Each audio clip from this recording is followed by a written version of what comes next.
Welcome into another edition of Prep Picks. Heather Williams alongside Casey Getz and Steve Wilmans of ESPN Tri-Cities, TriCitiesSports.com.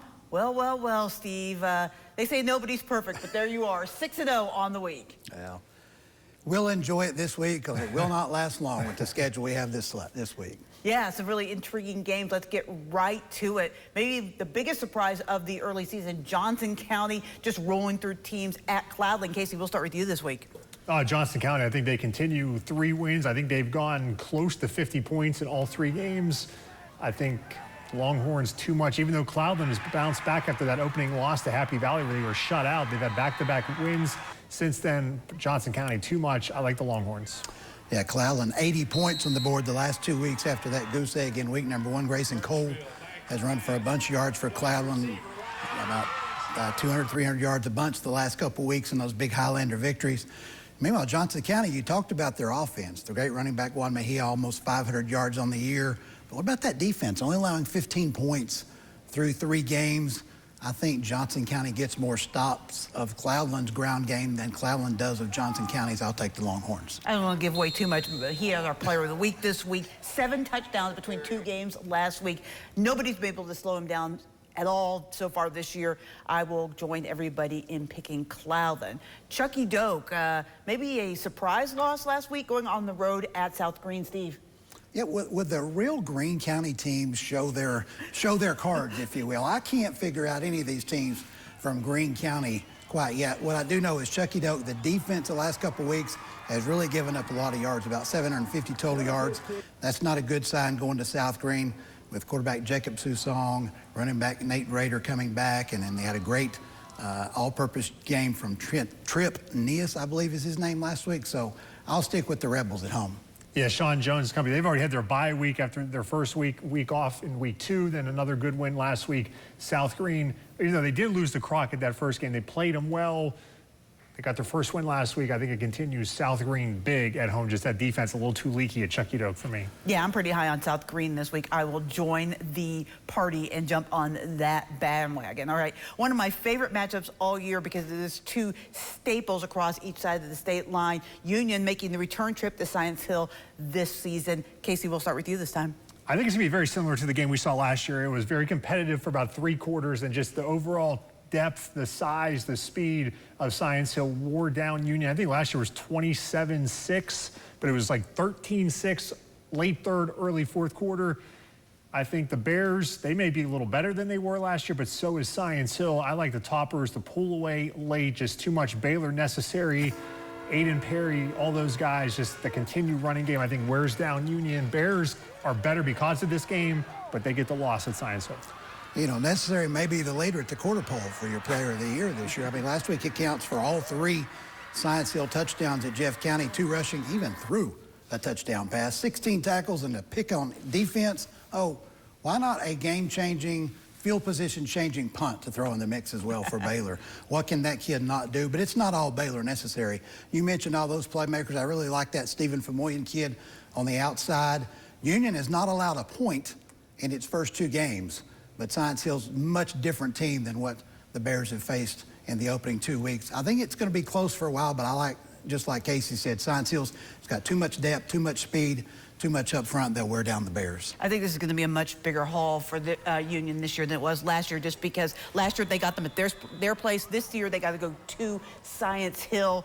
In the ETSU press conference this week, Trey Lamb said that playing at home is good for about 10 points. I don't know if it's 10 points, but it is going to be good for Science Hill a lot. I will take the Hilltoppers in this one as well. So we dipped our toe across the state line with a little cross-state game between Science Hill and Union. Let's go all the way over to the Commonwealth. The big game in the Mountain 7, Gate City making the trip to Abingdon. Steve, how do you break down this one? Gate City's really been riding Walker Hillman the first couple weeks. He's had 2 huge games and Devils win. Meanwhile, for Abingdon, Owen Barr, the great running back. Last week, Abingdon had to get a couple of special teams touchdowns to get by Christiansburg. Interesting matchup. I like Abingdon at home a little bit, but Gate City's playing so well. Don't forget the Gate City defense has only allowed minus 13 yards rushing through 2 games as well. Can they slow down the Falcon rushing attack? This game was over in Legion Field. I might lean for the Blue Devils. I'll stick with Abingdon because they're at home. Last year we did this game on Friday Night Rivals. Gate City was 2-0. Abingdon was not looking good. I think they were 0-2 coming into this game, and they put it to Gate City at Legion Field last year. Kind of maybe caught a lot of people by surprise. This year, both teams undefeated. Big game. Abingdon, though, I think their size up front, they got some big boys. From the highlights I saw their week 1 game against John Battle with Barr and company. Luke Honaker is, again, he's one of those guys, Steve, you talk about, who've been around, seems like 7-8 years. Luke Honaker is one of those kids for Abingdon. I think the Falcons have a little too much for Gate City. Yeah, Gate City looks really good this year, too. And I don't think a lot of people expected them to get off to as good a start as they did. But Abingdon, they exercised a lot of demons from last year in beating Christiansburg. That was a team that was really a thorn in their side last season. And they are much improved from last year. Based on that alone, I will go with the Falcons as well. All right, a really intriguing game against two teams that I'm not sure exactly who they are at this point in the season. Marion at Lebanon. Casey, who do you like in this one? Well, you know, Marion got crushed at home by Chuckey-Doak, the rival, in week 1. Then they go and beat Y Central last week. I think they did. Wise one. Wise one. Yeah. Wise one. All right, take 2 on that one. All right. Well, Marion 0-2. They lost big to Chuckey-Doak, also lost to Wise. Lebanon, I picked against them both weeks so far this year. If we would have picked Honaker, I'll be honest, I would have picked Honaker if we did that game in week 1. And then, obviously, when they played Patrick Henry last week, I took the Rebels as well. I'm not doing it a third time. Lebanon with Reese back there, quarterback. The Pioneers, I underestimated them maybe early in the season. I'm not doing that again. I'm done. Lebanon, big. I think they get over 40 points in this one. Welcome aboard, Casey, You're welcome. to the Lebanon train that I started driving last week. My Lebanon Pioneers, the big win last week. And you mentioned Reese, the quarterback, over 300 yards passing, 5 touchdowns. Marion put some yardage up on the board, only had 13 points. Lebanon only won 3 games all of last year. They can get there to that third win this year and go 3-0 for the first time in 20 years with the win over Marion, and they'll do just that. Okay, excuse me, gentlemen, if I push you aside a little bit to get on that Lebanon train, because, yeah, I might be driving it at this point. They've looked really impressive to start the season. We haven't agreed much, or disagreed much this week. No, we haven't. Yeah, we're not going to again here. I'll pick Lebanon as well. Rye Cove at Honaker. This is the Friday Night Rivals TV game. This is a rematch of the region championship game, which Honaker won last year. They actually swept Rye Cove last year. Steve, we're going to start with you.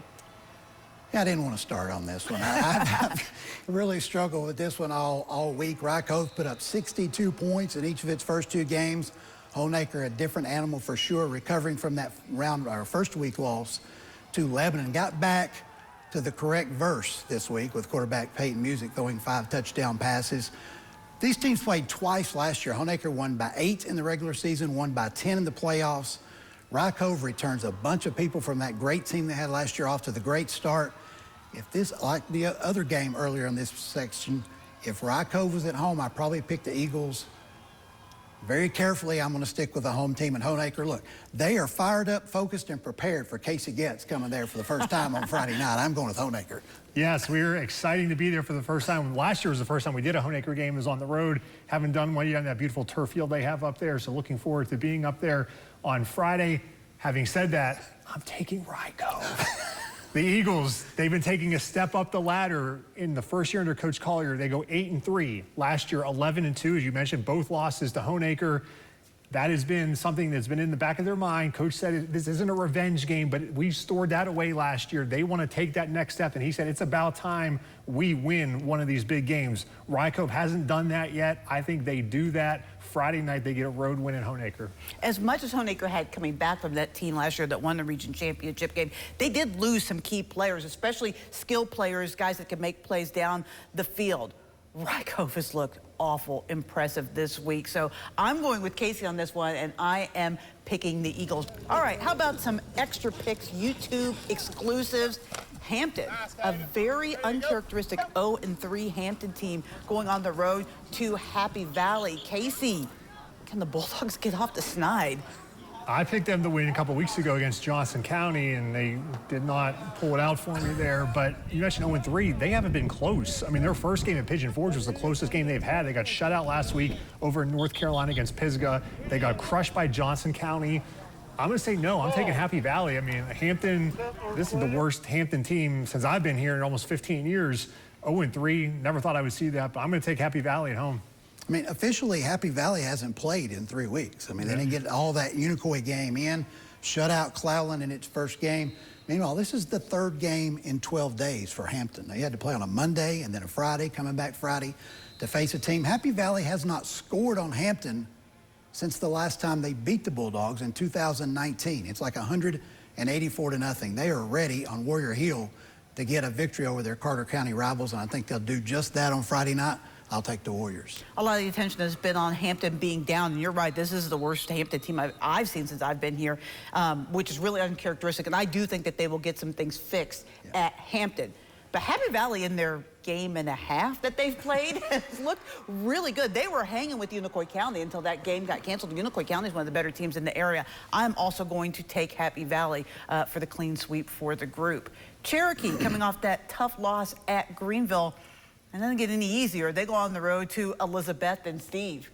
Well, I mean, for Cherokee, let's just get Greenville, Elizabethton out of the way here early, you know, and focus on the rest of the season. Elizabethton, for some reason, last week, the Tennessee Sports Writers Association poll, of which I'm a part, that is now doing the top 10 rankings, had actually given Granger more points in the poll than Elizabethton. That didn't work out so well. Elizabethton's still not getting enough love from this organization, even though I clearly voted the Cyclones well into the top 10 this week. For Cherokee, the Chiefs have a chance to win every other game on their schedule and finish third in the region. This is not one of them. I'll stick with the Cyclones. We talked last week. Cherokee was 2-0, but then they had back-to-back Greenville, Elizabethton. Likely drop those two, and as Steve mentioned, then it's okay. We beat everyone else, and they're certainly capable of that. You get the 3 seed. That's also going to be important for way down the line, because whoever finishes 4th in that region likely has to go to Anderson County in round 1, so you certainly want to avoid that. I think Cherokee will run the table in the district after they lose to Elizabethton on Friday night. Yeah, I'm still very high on Cherokee. Man, if they're in any other region, they're probably competing for a home playoff game, but this ain't that region, and Elizabethton is still Elizabethton. Unfortunately, I'll take the Cyclones as well.